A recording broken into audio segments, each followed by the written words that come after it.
Un nuevo capítulo del conflicto de los siglos nos espera. Sigamos con el estudio. Bienvenidos.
Capítulo 39. El mensaje final de Dios.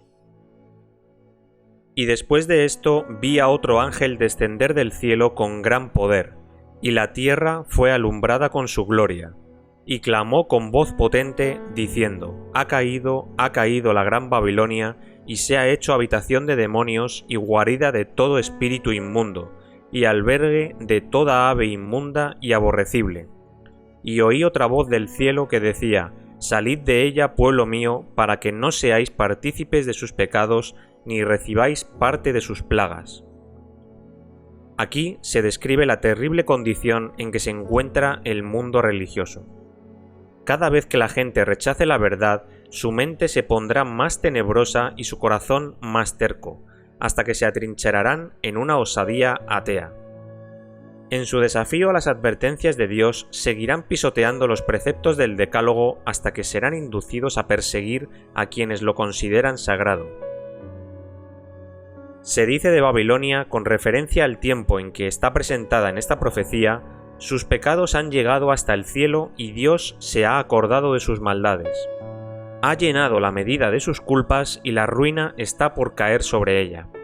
Pero Dios tiene aún un pueblo en Babilonia, y antes que los juicios del cielo la visiten, estos fieles deben ser llamados para que salgan de la ciudad y no tengan parte en sus pecados ni reciban sus plagas. Terrible será la crisis a que llegará el mundo. Los poderes de la tierra, unidos para guerrear contra los mandamientos de Dios, decretarán que todos los hombres, pequeños y grandes, ricos y pobres, libres y esclavos, se conformen a las costumbres de la Iglesia por medio de la observancia del falso día de reposo, el domingo. Todos los que se nieguen a someterse serán castigados por la autoridad civil y finalmente se decretará que son dignos de muerte. Por otra parte, la ley de Dios que impone el día de reposo del Creador, el sábado, exige obediencia y amenaza con la ira de Dios a los que violen sus preceptos.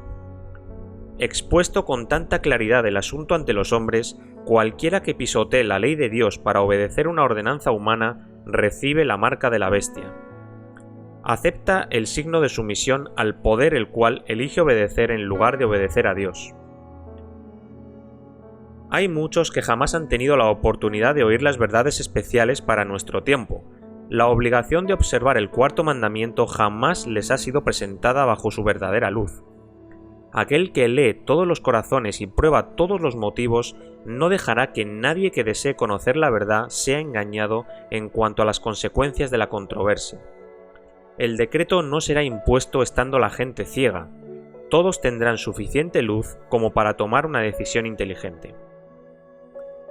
El sábado será la gran prueba de lealtad, pues es el punto de verdad especialmente controvertido. Cuando la prueba final les sea aplicada a los hombres, entonces se trazará la línea de demarcación entre quienes sirven a Dios y quienes no lo sirven. Mientras la observancia del falso día de reposo, domingo, en obediencia a la ley del Estado y en oposición al cuarto mandamiento, será una declaración de obediencia a un poder que está en oposición a Dios. la observancia del verdadero día de reposo, sábado, en obediencia a la ley de Dios, será una evidencia de lealtad al Creador. Hasta ahora se ha solido considerar a los predicadores de las verdades del mensaje del tercer ángel como meros alarmistas. Sus predicciones de que la intolerancia religiosa adquiriría dominio en Estados Unidos, de que la Iglesia y el Estado se unirían para perseguir a quienes guardan los mandamientos de Dios, han sido consideradas absurdas y sin fundamento. Confiadamente se ha declarado que ese país, Estados Unidos, no podría jamás dejar de ser lo que ha sido, el defensor de la libertad religiosa. Pero a medida que se va agitando más ampliamente la cuestión de la observancia obligatoria del domingo, se ve acercarse la realización del evento hasta ahora tenido por inverosímil y dudoso, y el tercer mensaje producirá un efecto que no había podido producir antes. En cada generación Dios envió siervos suyos para reprobar el pecado tanto en el mundo como en la Iglesia, pero la gente desea que se le diga cosas agradables al oído y no aceptan la verdad pura y sin adornos.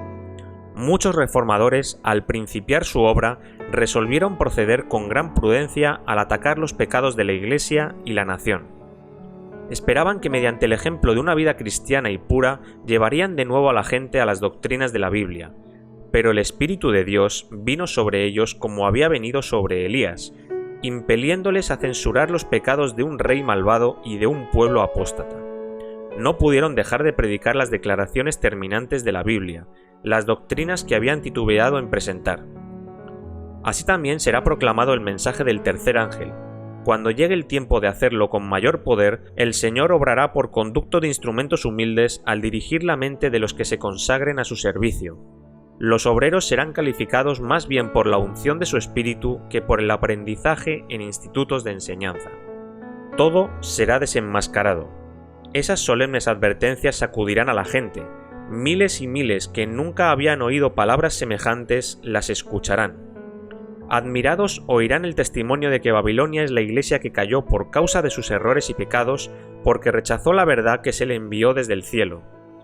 Cuando la gente acuda a sus antiguos maestros espirituales a preguntarles con ansia, ¿son estas cosas así?, los ministros aducirán fábulas, profetizarán cosas agradables para calmar los temores y aquietar las conciencias despertadas. Pero como muchas personas no se satisfacen con la mera autoridad de los hombres y exigen un positivo, así dice Jehová, los ministros populares, como los fariseos de antaño, airándose al ver que se pone en duda su autoridad, denunciarán el mensaje como si viniese de Satanás e incitarán a las multitudes dadas al pecado a que injurien y persigan a quienes lo proclaman. Por todos los medios a su alcance, el clero tratará de evitar la discusión sobre esas cuestiones vitales. La Iglesia apelará al brazo poderoso del poder civil y en esta obra se unirán los papistas y los protestantes.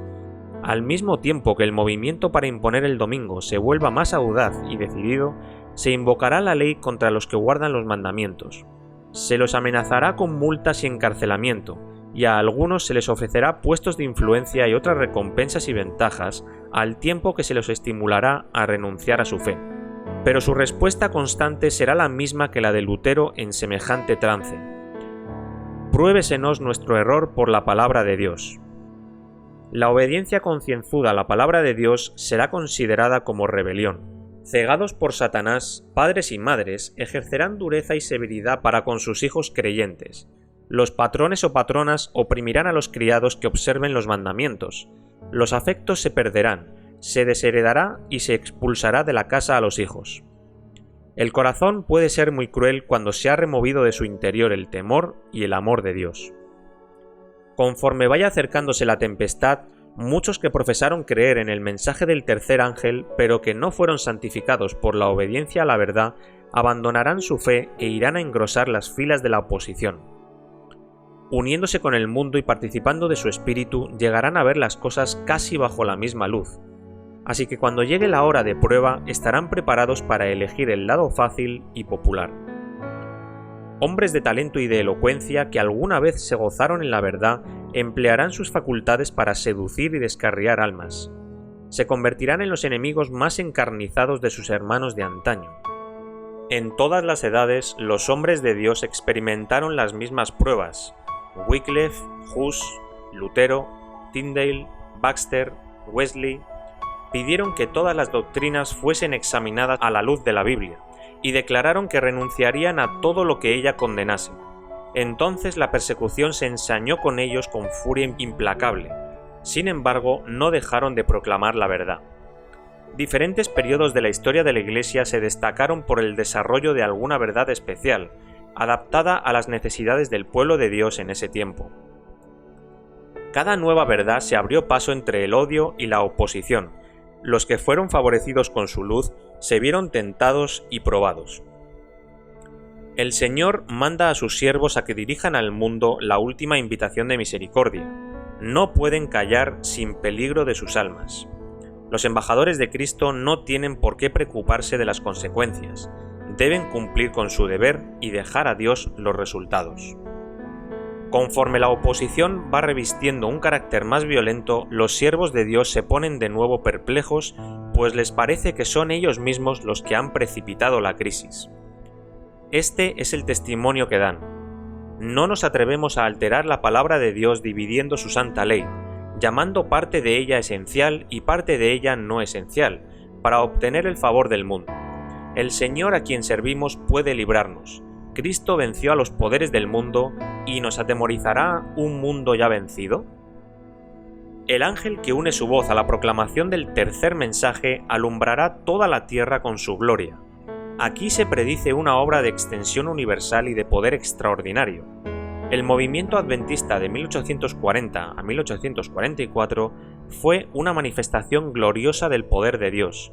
El mensaje del primer ángel fue llevado a todas las estaciones misioneras del mundo, y en algunos países se distinguió por el mayor interés religioso que se haya visto en país cualquiera desde el tiempo de la Reforma del siglo XVI. Pero todo eso será superado por el poderoso movimiento que ha de desarrollarse bajo la proclamación de la última advertencia del tercer ángel. Siervos de Dios con semblantes iluminados y resplandecientes de santa consagración se apresurarán de lugar en lugar para proclamar el mensaje del cielo. Miles de voces darán la advertencia por toda la tierra.